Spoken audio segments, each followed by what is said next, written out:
توكل عليه ونعوذ بالله من شرور أنفسنا ومن سيئات أعمالنا من يهدي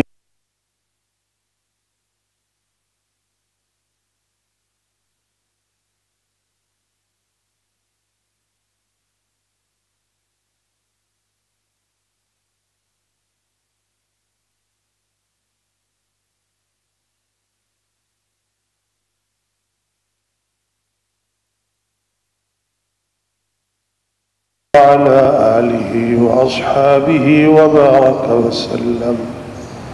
أما بعد فأعوذ بالله من الشيطان الرجيم. بسم الله الرحمن الرحيم.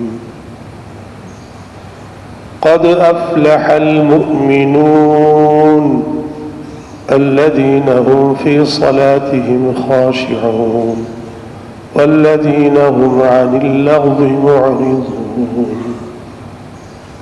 صدق الله العظيم.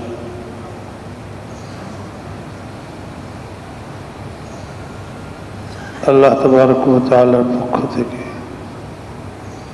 মুমিনদের ফালাহ এবং কামিয়াবি সফলতার ঘোষণা, এই বিষয়ে আলোচনা চলছিল। প্যারা নবী সাল্লাল্লাহু আলাইহি ওয়াসাল্লাম এই 10 আয়াত সম্পর্কে ফরমান যে এই 10টি আয়াত এটাকে যে কায়েম করবে, হেফাজত করবে, এই আমলগুলো বা যে গুণাগুণগুলো ইতিবাচক নেতিবাচক সেগুলো ধারণ করবে, সেগুলো হেফাজত করবে, তার জন্য জান্নাত। আল্লাহ নিজে ঘোষণা দিয়েছেন আয়াতের শেষে গিয়ে, উলাইকা হুমুল ওয়ারিসুন আল্লাযীনা ইয়ারিসুনাল ফিরদাউস, তারাই হলো জান্নাতুল ফিরদাউসের ওয়ারিস।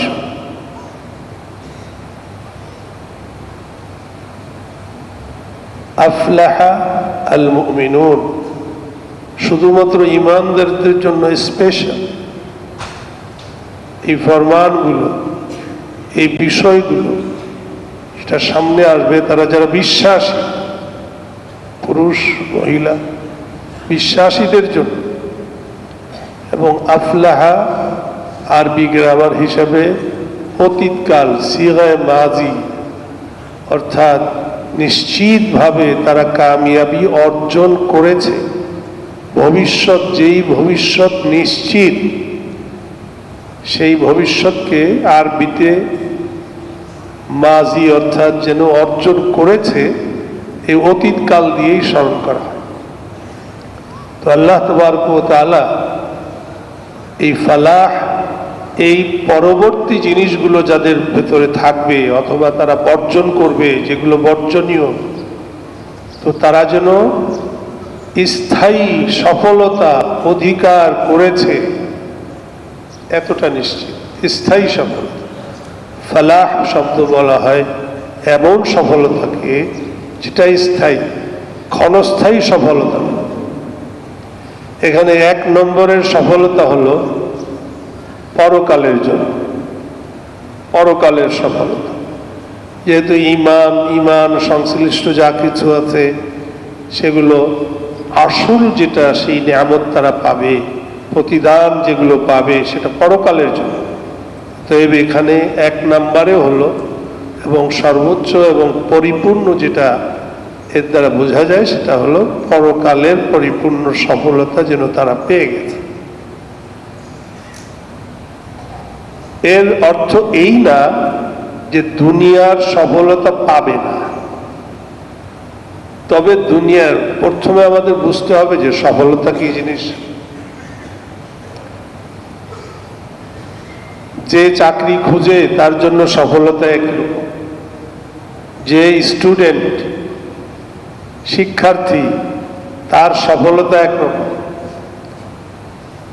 এমনকি যে অন্যায় করে, অন্যায় অভ্যস্ত, সে অন্যায়কারীর সফলতা সে তার ভাষায় সে মনে করে অন্যরকম।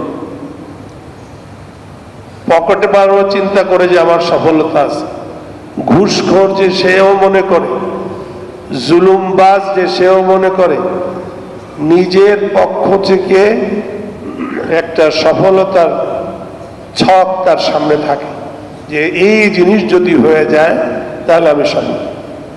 আর সার্বিকভাবে মানুষ দুনিয়াতে মনে করে যে আমি ইজ্জতের সঙ্গে, সুস্থতার সঙ্গে, এবং আবার অভাব অনটন যেন না হয় সেইভাবে খেয়ে পরে ভালো থাকতে পারি, একটা বাড়ি থাকলো, একটা গাড়ি থাকলো।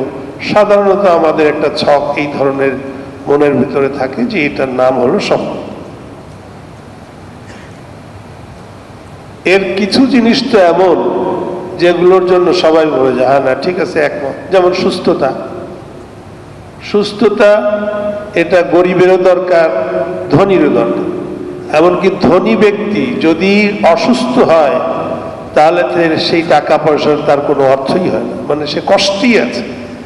আর একজন গরিব দিনমজুর সে যদি শারীরিকভাবে সুস্থ, তার কারণ ঝামেলা নাই তো, তার মাথায় কোনো টেনশন নাই, এই টেনশন মুক্ত এবং সে সুস্থ সবল, তো সে একবেলায় খায়, একবেলা না খেয়ে থাকে, কষ্ট করে খায়, তারপরেও সে কিন্তু সফল এবং সে ভালো আছে।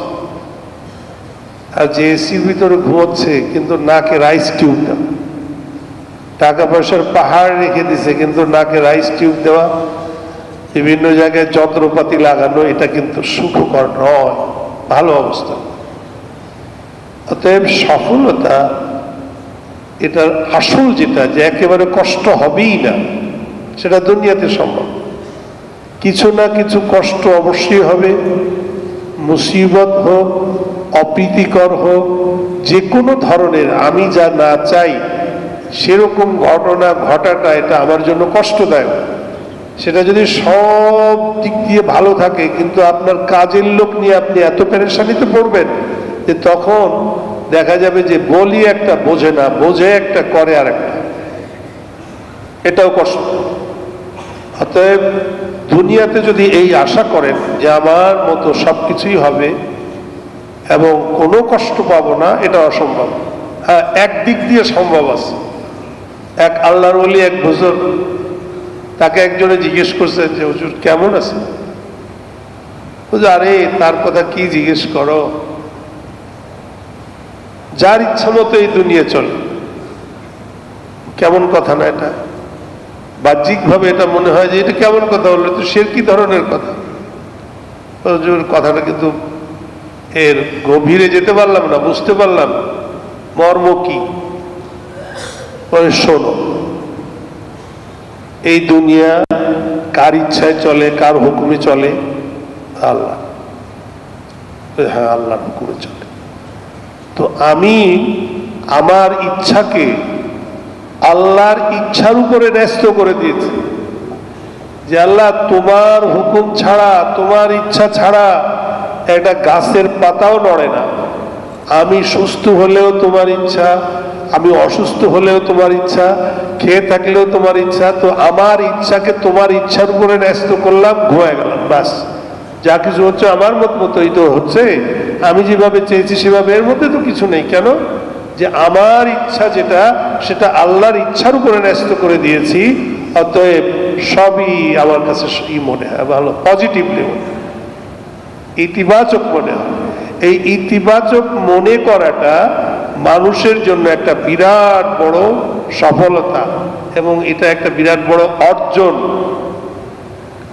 কারণ যখনই সে নেগেটিভ চিন্তা ভাবনা করে, আমি পাইলাম না, খাইলাম না, আমার এই হলো না, ওই হলো না, এই যে নেগেটিভ তার ভিতরে, তো এমন কিছু হরমোন তার ভিতরে নির্গত হয় এইসব নেগেটিভ চিন্তা ভাবনার কারণে, আস্তে আস্তে আস্তে আস্তে তাকে একেবারে যেন নিস্তেজ করে ফেলে। তার ভিতরে শারীরিক যে সফলতা, সবলতা, এগুলো কিচ্ছুই থাকে না শেষ পর্যন্ত। এই জন্য আপনি যদি সাইকিয়াট্রিস্টের কাছে যান, মানসিক ডাক্তারের কাছে, তাহলে সর্বপ্রথম আপনাকে এইসব জিজ্ঞেস করে যে আপনাকে স্ট্রেস কমাইতে হবে, আপনি এই যে দুশ্চিন্তা, আপনার ভিতরে যে আপনি নেগেটিভ চিন্তা ভাবনা করতেছেন, এগুলোর থেকে আগে সর্বপ্রথম আপনাকে মুক্ত করতে হবে, তারপরে আস্তে আস্তে আপনি সুস্থ হবেন। তো আমার ভাই, দুনিয়াতে সফলতা আপনি যদি সেইভাবে চান যে আমার মতো করে সব হবে, তাহলে এই অর্থে যদি আপনি চান তাহলে ঠিক আছে, অন্যথায় আপনার মতো আমার মতো যা চাবো তাই সেইভাবে করে হবে, এটাই স্বাভাবিক। এই স্বাভাবিকতাকে মেনে নিয়ে যখন আপনি আগে বাড়বেন, একটা জায়গায় কোনো কিছু হলো, পড়ে গেলাম, রাস্তায় চলছি, আমার জীবন তো চলমান, এই চলমান যেন আমি পথ চলছি, পথ চলে গেলে একটু এক জায়গায় উঁচু নিচ থাকতেই পারে, সেখানে আমি একটু হুচট খেলাম, এই হুচট খেয়ে পড়ে গিয়ে যদি সেখানে বসেই থাকি বা নিজেকে মনে করি যে আগে আর বাড়বো না, তাহলে কিন্তু পথ চলা হবে না। মনে করতে হবে যে না, এটা হতেই পারে, পথ যেহেতু চলছি তো এতটুকু যেটা সহনীয়, চলো আগে চলো, আমার তো গন্তব্যে যেতেই হবে, আমার তো গন্তব্যে যেতেই হবে, এতটুকু। এর জন্য যদি আমি এখানে মাতাম করতে থাকি, এখানে বসেই থাকি যে হায় কি হয়ে গেল, হায় এমন হলো কেন, এই সেই রিসার্চ করা শুরু করে, না, আগে চলো, এই আগে চলো। এবং এই যে যা কিছু ঘটছে এটাকে ওভারকাম যদি না করতে পারে, তাহলে সে ব্যক্তিও কামিয়াব হবে না, সফল হবে না, আর জীবন সে শেষ হয়ে যাবে, তার এরকম বাধাগ্রস্ত সর্বক্ষেত্রে হতে থাকে। তো এই জন্য আপনি আমি সফলতা এ সার্বিকভাবে আল্লাহকে বুঝে যে আল্লাহ যদি আমাকে দেয় সেটা অবশ্যই আমার জন্য মঙ্গলকর হবে, ভালো হবে, তবে আল্লাহর উপরে ছেড়ে। আমার স্বাস্থ্য কিরকম দরকার আল্লাহই ভালো জানেন, আমার চাইতে ভালো জানেন। আমার শান্তি সুখ কিরকম প্রয়োজন আল্লাহ আমার চাইতে বেশি ভালো তুমি জানো, এবং তুমি সেটাই তুমিই দিতে পারো। এই তোমাকে আমি আমার সব কিছু ন্যস্ত করলাম, আমি তোমার হুকুমের বাহিরে আমার সাধ্যমতো চলার আপ্রাণ চেষ্টা করব। এই যে যেগুলো বলছো তুমি, এগুলো আমি পুঙ্খানুপুঙ্খ রূপে অবশ্যই মানব। বাস এই আহাত, এই অঙ্গীকার আল্লাহর সঙ্গে করে পথ চলা শুরু করেন, দেখবেন জীবনে বরকত চলে আসছে, জীবন সফলতার দিকে চলে আসছে, দুনিয়ার জীবন। তো সর্বপ্রথম যেই গুণ আল্লাহ তাবারক ওয়া তাআলার পক্ষ থেকে, প্রথমে তো আল্লাহ কামিয়াবির ঘোষণা দিলেন মুমিনদের জন্য, বিশ্বাসীদের জন্য। এখন কি থাকতে হবে তাদের ভিতরে? সর্বপ্রথম কোয়ালিটি বা যেই জিনিস থাকতে হবে সেটা আমরা আলোচনা করেছিলাম, তাকে বলা হয় খুশু। আল্লাযীনা হুম ফি সালাতিহিম খাশিউন। খুশু কি জিনিস? নামাজের ভিতরে দুইটা জিনিস আমরা শুনে থাকি, একটা হলো খুশু আর একটা হলো খুদু। খুদু বলা হয় শুধুমাত্র অঙ্গ প্রত্যঙ্গের সঙ্গে সম্পৃক্ত, আর খুশু বলা হয় এটা প্রথমে দিলের ভিতরে আসে, এবং দিলের থেকে আসার পরে তার যে বহিঃপ্রকাশ সেটা অঙ্গে প্রত্যঙ্গে এবং আমার অবয়বে, আমার অবস্থানে সবকিছুর ভিতরে চলে।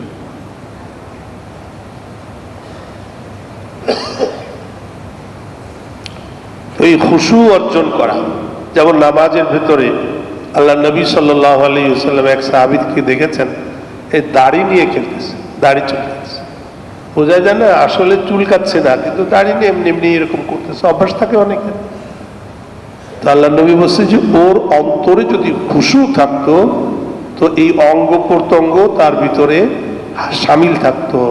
তো অন্তরে খুশু নাই কারণে এই অঙ্গ প্রত্যঙ্গ স্থির নাই, যেখানে থাকা দরকার ছিল। হাতের স্থান তো দাড়ি চুলকানো না, হাতের স্থান তো যেভাবে বেঁধে রাখতে হবে, যখন যে অবস্থায় যেরকম রাখার নিয়ম সেরকম যথাস্থান। তো একটা হলো অন্তরের ভিতরে খোদা ভীতি, বা একটা এমন অবস্থা ভিতরে আল্লাহর ভয়, আল্লাহর সামনে দাঁড়াচ্ছি, তো সেই আজমতের সঙ্গে বড়ত্বের সঙ্গে আল্লাহর ভয় অন্তরের ভিতরে অনুভূত হওয়া বা অর্জন হওয়া। তার বহিঃপ্রকাশ কিভাবে হবে? একজন বড় সত্তার সামনে যখন দাঁড়ায়, কিভাবে দাঁড়ায় সে? তার হাত পা অঙ্গ প্রত্যঙ্গ সব স্থির থাকবে, সাকিনিন সাকিতিন, স্পষ্ট, মানে স্তব্ধ, একেবারে জবান দিয়ে কোনো কিছু উচ্চারণ হবে না। যথাযথ যেই সকল স্থানে হাত পা রাখা দরকার, যেই স্থানে দৃষ্টি থাকা দরকার, সেইভাবে থাকা, এইটুকু। এখন এই যে মনেরটুকু অর্জন করাটা একটু কঠিন, কারণ হাত পা তো আমি রাখতেই পারি। মনেরটুকু অর্জন করা, এটা যদি সে অর্জন করতে চায় তাহলে আল্লাহ তাকে দিয়ে দিবেন। কারণ অন্তর হলো, মন হলো আল্লাহর হাতে, আল্লাহর কবজায়। যখন সে দেখবে যে আমার বান্দা আমার আজমতের কারণে, আমার বড়ত্বের কারণে আমার সামনে সে প্রতিমার মতো একেবারে সেরকম দাঁড়িয়ে আছে, এই দাঁড়ানোটা তার আল্লাহর কাছে এত পছন্দ হবে যে এখন দিলের ভিতরে যে খৌফ, যে ভয় ভীতি যেটুকু দরকার সেটুকু আমি অন্তরের ভিতরে দিয়ে দিই, আল্লাহ দিয়ে দিবেন। তো এই প্রথম সিফাত হলো এই খুশু দিলের ভিতরে আসবে এবং সেই খুশু এই নামাজের ভিতরে আসে। এখন এখানে একটা প্রশ্ন হলো, এরপরে আবার শেষের দিকে গিয়ে হেফাজতে সালাতের কথা আল্লাহ তাবারক ওয়া তাআলা আনছে। এই সর্বপ্রথম যে নামাজের ভিতরে সর্বোচ্চ যে অবস্থা, সেই অবস্থাটা বর্ণনা করছে। তার মানে পিএইচডি আগে করাইছেন, পরে নিচের দিকে অন্য অন্য যা কিছু থাকবেন সেগুলো। এটা কেন? এই প্রশ্নটা হতেই পারে, সর্বপ্রথম খুশুর কথা কেন বললেন আল্লাহ? প্রথম উত্তর হলো যে আল্লাহ কিভাবে বলবেন, কোনটা আগে বলবেন কোনটা পরে বলবেন সেটা দেখার বিষয় না। আল্লাহ যেভাবে বলছেন এটাই যথাযথ। কারণ মুমিন হলে তার অন্তরে খোদা ভীতি থাকবে না, এটা যেন হতেই পারে না। তো নামাজের পরিপূর্ণতা যেইভাবে আসবে, একটা হলো নামাজ পড়া, আর একটা হলো নামাজ পরিপূর্ণভাবে যেরকম করে দরকার ছিল সেরকম পরিপূর্ণ নামাজ যেটা, সেই নামাজের কথাই আল্লাহ তাবারক ওয়া তাআলা সর্বপ্রথম ঈমানের পরে, কারণ মুমিনিন হলো যারা ঈমানদার, তারপরে সর্বপ্রথম সালাত, সর্বপ্রথম নামাজ। কিন্তু নামাজ যদি চিটা হয়, ধান যদি চিটা হয়, সেটা তো দান হইল না। এজন্য সর্বোচ্চ নামাজের কথা সর্বপ্রথম আল্লাহ তাবারক ওয়া তাআলা বলছেন যে তুমি যদি এইরকম ভাবে নামাজ পড়ো তাহলে সেটা জানদার, শানদার, খুব উন্নত মানের নামাজ। সেই সালাতের জন্য কামিয়াবি, সেই নামাজ তুমি সেইভাবে অর্জন করার চেষ্টা করো, সেই সিফাত তোমার ভিতরে আসবে। এইটার পাশাপাশি যেটা অন্তরায়, আর একটা গলা নেতিবাচক আর একটা আল্লাহ বলছে, সেটা হলো ওয়াল্লাযীনা হুম আনিল লাগবি মুরিদুন। এবং ওই মুমিনিন ফালাহ পেয়ে গেল, কামিয়াব হয়ে গেল, যে নাকি লাগ বেহুদা কাজ, এই বেহুদা কাজ থেকে এরাজ করে, বিমুখ হয়ে থাকে। বেহুদা কাজ কি? সবচাইতে বড় বেহুদা কাজ হলো শিরক। সবচাইতে লাভ কাজ এটা হলো শিরক, আল্লাহর সঙ্গে জাত ও সিফাতের ভিতরে শিরক করা। যে কোনোভাবে শিরকে জলি, শিরকে খাফি, বড় শিরক, ছোট শিরক, যত ধরনের শিরকি আছে এটা সবকিছু লাভের ভিতরে শামিল।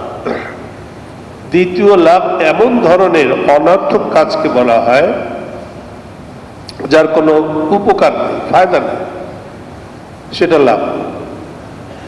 অতএব মুমিনিন ওয়াইদা মাররু বিল্লাগবি মাররু কিরামা, এই ধরনের বেহুদা কাজ তার পাশ দিয়ে যদি কোনো, যেমন কিছু লোক বসে বসে অযথা একদম আড্ডা মারতেছে, তো হুজুর দেখলে বা এমন একজন মুরব্বী দেখলে ওদের তো ভিতরে কোনো কিছু নাই, তো তারা যেমন শীষ মারে বা বিভিন্ন ধরনের আজে বাজে চোখ ইশারা করে।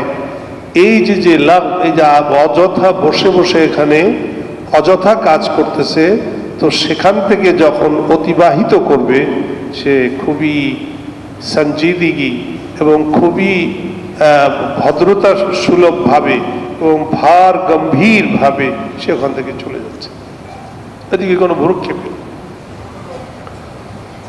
ওয়াইদা মাররু বিল্লাগবি মাররু কিরামা, এটাও মুমিনের সিফাত।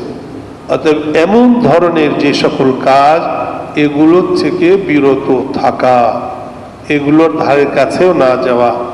এই অনর্থক কাজ, বেহুদা কাজ এবং গুনার কাজ, পাপের কাজ, এর ভিতরে সব কিছু শামিল। এর থেকে বিরত থাকবে। এরাজ বলা হয় যে একেবারে মুখ ফিরিয়ে নেওয়া, যে এটাকে করা তো দূরের কথা, ওর কাজ দিয়েও যায় না, ওর থেকে একেবারে ব্যতিক্রম। সে যাওয়া দরকার, আমি সামনে না, আমি ওর থেকে ব্যাক, পিছনে, ওর দিকে আমার কোনো ভ্রুক্ষেপই নাই। এটা হলো এরাজ।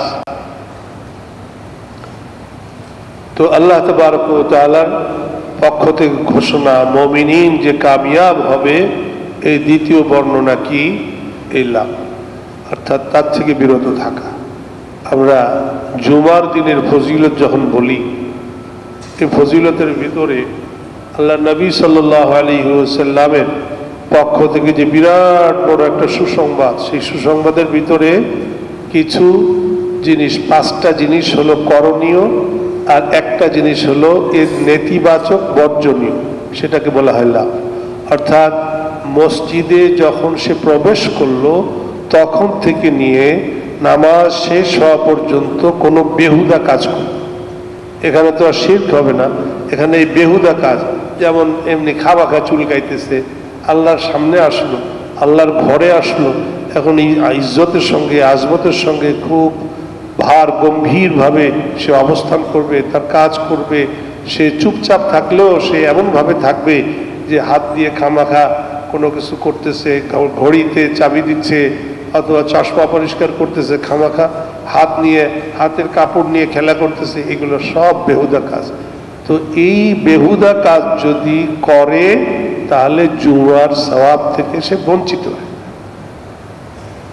তো এগুলো, এই ছোট কাজ বোঝানোর জন্য বলছি যে এই বড় শিরক থেকে নিয়ে যত ধরনের অন্যায় এবং এই ছোট ছোট যে সকল কাজ আছে, এগুলো সব এই লাভ শব্দের ভিতরে শামিল। অতএব এগুলোর থেকে আমাদেরকে মুখ ফিরায় রাখতে হবে, ওর কাছেও যাবে, ওর কাছেও যাওয়া যাবে। ওয়াল্লাযীনা হুম আনিল লাগবি মুরিদুন ওয়াল্লাযীনা হুম লিয-যাকাতি ফাইলুন। নামাজ হয়ে গেল, এরপরে আসছে যাকাত। তখন কিন্তু এই সূরা যখন নাজিল হয়েছে তখন রোজা তখন ফরজ হয় নাই, যাকাতও ফরজ হয় নাই। কিন্তু যাকাত ফরজ হওয়ার পূর্বে যাকাত ছিল হলো মানুষকে অর্থ হিসাবে সুনির্দিষ্ট পরিমাণে নয়, কিছু অংশ দেওয়া। তাদেরকে আল্লাহ সামর্থ্য দিয়েছে, এই সামর্থ্যবান ব্যক্তিরা তারা যেন গরিবদেরকে তার অংশ কিছুটা হলেও দেয়। তো এটা এই যাকাতের উপরে যারা আমল করেছে, অর্থাৎ আল্লাহর রাস্তায় যারা বিলিয়েছে, আল্লাহর রাস্তায় যারা অর্থ দিয়ে মানুষকে সহযোগিতা করেছে, তারা এই এক সিফাতের ভিতরে, তাদের এই গুণাগুণের ভিতরে তারা শামিল, এই কাম সফলতার ভিতরে তারা শামিল। দ্বিতীয়, যাকাতের অর্থ হলো পাখি, অর্থাৎ আল্লাযীনা হুম লিয-যাকাতি ফাইলুন, এটা আত্মার পরিশুদ্ধিতা, এটা হলো দ্বিতীয় অর্থ। আত্মার পরিশুদ্ধিতা, তাজকিয়ায়ে নফস, নফসকে আল্লাহ যে প্রবৃত্তি ভিতরে সৃষ্টি করেছে, এর ভিতরে যে দুই শক্তি, একটা হলো শয়তানি শক্তি যেটা সবসময় খারাপের দিকে টানতে থাকে, আর একটা হলো কুওয়াতে মালাকি, কুওয়াতে মালাকুতি, ফেরেশতার শক্তি যে ভালো দিকে টানতে থাকে। তো যখন এই খারাপটাকে আমরা দমন করব, যেমন মানুষকে দেখলে একটা মানুষ ভালো কিছু পেয়ে গেল, তো এটা দেখলে মুখ জ্বলে, পরশ্রী কাতরতা, এটা একটা দোষ। এই আত্মার এই দোষটা থেকে নিজের আত্মাকে পরিশুদ্ধ করতে হবে, যে না, আল্লাহ তাকে দিয়েছে, আলহামদুলিল্লাহ, আল্লাহ তুমি আমাকেও দাও, আল্লাহ তুমি আমাকেও দাও। এরকম তাজকিয়ায়ে নফস যাকে বলা হয়, আত্মার পরিশুদ্ধিতা, এই অর্জন করা, এটাও একটা অর্থ। কয় অর্থ হলো? দুই অর্থ। একটা হলো যাকাত মালি, কিন্তু সুনির্দিষ্ট না, যেহেতু যাকাত তখন ফরজ হয় নাই, যে আল্লাহর রাস্তায় তারা বিলায়, আল্লাহর রাস্তায় তারা দান করে, তাদের কষ্টার্জিত পয়সা। দ্বিতীয় অর্থ হলো যে আল্লাহ তাবারক ওয়া তাআলা তাকে যেই শক্তিটা, ফেরেশতার শক্তিটা, ভালো শক্তিটা দিয়েছে, সেই শক্তিকে আরো শানিত করে এবং তার ভিতরে যত ধরনের কুখাসলাতগুলো আছে, সে আল্লাহ যেটা অপছন্দ করে, সেই আত্মিক রোগগুলো, আত্মিক সেই কুখাসলাতগুলো থেকে আত্মাকে পরিশুদ্ধ করে। আল্লাযীনা হুম লিয-যাকাতি ফাআলুন। তো এই গুণাগুণ যার ভিতরে আছে, এই জিনিসগুলো যার ভিতরে আছে, সে কামিয়াব এবং সে ফালাহ। এরপরে ওয়াল্লাযীনা হুম লিআমানাতিহিম ওয়া আহদিহিম রাউন। আমানত, আহাদ দুইটা শব্দ পাশাপাশি, কাছাকাছি। আমানত বলা হয় যে একটা জিনিস যে দায়িত্বপ্রাপ্ত হলো, সেই দায়িত্বের পরিপূর্ণতা এবং যেভাবে গচ্ছিত রেখেছে, সেই গচ্ছিত জিনিসটাকে ঠিক অনুরূপ করা, অনুরূপ রাখা। উদাহরণ দিলে বুঝে যাব। এখন কেউ আপনার কাছে আমানত রাখলো যে আপনার এই জিনিসটা, এই বস্তুটা আপনার কাছে 10,000 টাকা, এটা আপনার কাছে আমানত। এই আমানতের অর্থ হলো যে আপনি গুনেও দেখার দরকার নেই, যেভাবে থলেটা দিয়ে গেছে ঠিক ওইভাবে 10 বছর পরে এসে বলবে আমার আমানত দাও, ঠিক অনুরূপভাবে যেমনে রাখছে ওইভাবেই দিতে হবে। এটাই হলো পরিপূর্ণ। এখন আমানত রাখছে, কিন্তু আপনি মনে করলেন যে আমি ঠিক আছে এই নোটগুলো আমার দরকার, ওর মধ্যে দেখি যে 100 টাকার নোট, আমি ওখানে 5টা 100 টাকার নোট নিয়ে 500 টাকা রেখে দিই। আমানতের ভিতরে এটা জায়েজ নাই, আমানতে এটা জায়েজ নাই। এজন্য আমানত হলো অনুরূপ রাখতে হবে, যেমন আপনাকে যেমন দিয়ে গেছে তাকে অমনেই ফেরত দিয়ে দেবে, যে নেও ভাই, এই যে তোমারটা। এই আমানত এই হলো এক ধরনের। দ্বিতীয় আমানত হলো যে আপনাকে কোনো দায়িত্ব দেওয়া হলো, আপনি দায়িত্বপ্রাপ্ত, আপনি চাকরি বা আপনার যে কোনো বিষয়ে দায়িত্বপ্রাপ্ত, এটা একটা দায়িত্ব। এই দায়িত্বপ্রাপ্ত হওয়াটা, যেই বিষয়ের উপরে দায়িত্বপ্রাপ্ত হলেন, সেটাকে পরিপূর্ণভাবে যেমন চেয়েছে যিনি দায়িত্ব দিয়েছেন আমার বড়, ঠিক তেমনি ভাবেই যেন আমি আমল করতেছি বা পালন করতেছি, এটাই যেন তাকে সেইভাবে করে ফেরত দিলাম। এটা দুই ধরনের হয়, একটা মানুষের সঙ্গে সংশ্লিষ্ট, আর একটা স্রষ্টা মহান আজিমুশ শান রব্বুল আলামিনের সঙ্গে সংশ্লিষ্ট। আমানত সম্পর্কে আল্লাহ কোরআনের ভিতরে এক জায়গায় বলেছেন যে আমি আমার এই ইন্না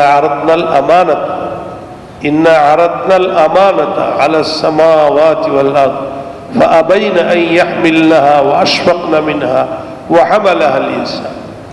আমি এই আমানতকে আমি আসমানের উপরে এবং জমিনের উপরে যা কিছু বড় বড় আছে তাদের উপরে আমি পেশ করেছিলাম, কিন্তু তারা গ্রহণ করতে ভয় পেয়েছে।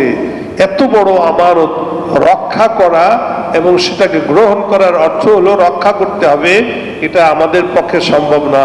ওয়া হামালাহাল ইনসান, এই আমানতের বার বোঝা তারা ইনসান, মানুষ, মানবকুল সেটাকে গ্রহণ করেছে, সেটাকে নিয়েছে। ইন্নাহু কানা যালুমান জাহুলা, এর অর্থ অন্য সময় বোঝাবো, কিন্তু এইখানে যে আমানতের অর্থ, সেই আমানত এই অর্থেও ব্যবহার হবে।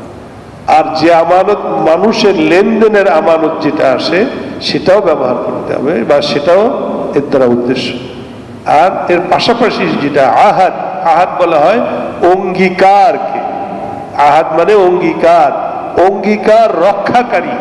অঙ্গীকার যেভাবে করেছে, আমি একটা প্রতিশ্রুতি দিলাম, অঙ্গীকার করলাম এটা করব, আপনার জন্য এটা করব, তাহলে সেটা ওয়াদা অবশ্যই খেলাফ করা যাবে না। এটাও মুনাফিকি খাসলাত, যদি ওয়াদা আখলাফা, কোন মুমিনের সিফাত এটা হতে পারে না। যখন কোন প্রতিজ্ঞাবদ্ধ হয়, প্রতিশ্রুতিবদ্ধ হয়, তখন সেটাকে করে, বরং সেটার বিপরীত কোনো কিছু করে না। এই সিফাত যখন মুমিনের ভিতরে আসবে, তো তখন সে কামিয়াবি পেয়ে যাবে।